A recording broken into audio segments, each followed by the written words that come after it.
Helen Hughes is a paint detective. Her job is to work out what colour Turner painted the interior of the house 200 years ago.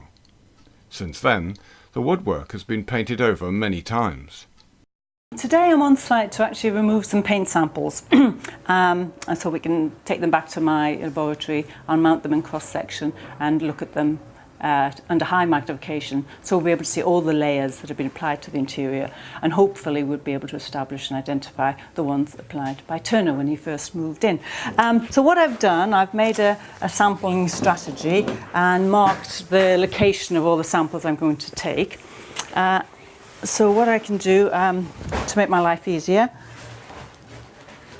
I can use a magnifier with an inbuilt light source. Just helps me see what I'm doing. And also I have appropriate tools to hand, and of course I've labelled up the sample bags. So I'm all ready to go now. We're going to take a paint sample from the door. This is so we can establish what the colour of the door was during Turner's occupancy. So I'll take a sample here, making sure that I've got some of the wooden substrate and all of the paint layers.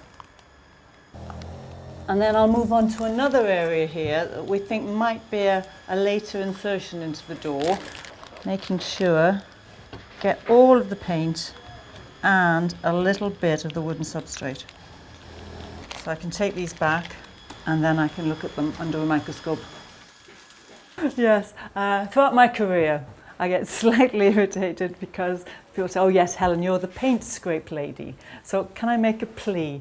Don't use the term paint scrape, because as you've seen, I've been removing samples and I take the samples away and look at them under the microscope. And that's actually the best way of doing it. Sitting by a microscope, lots of magnification, lots of light, I can think about what I'm doing and get some good results. So sample removal, please. Not paint scrapes. A month later, and we've had a chance to look at the samples I took, and we've taken samples from other areas as well. So we've mounted them up and looked at them in high magnification under the microscope, and I've taken some photomicrographs. And you can see here, if I expand this is the paint samples from that area here. So if we look at the cross-section in some detail, you can see on the top here the cream white layers, the thick sort of post-war modern layers that applied sort of 1950s, 60s onwards.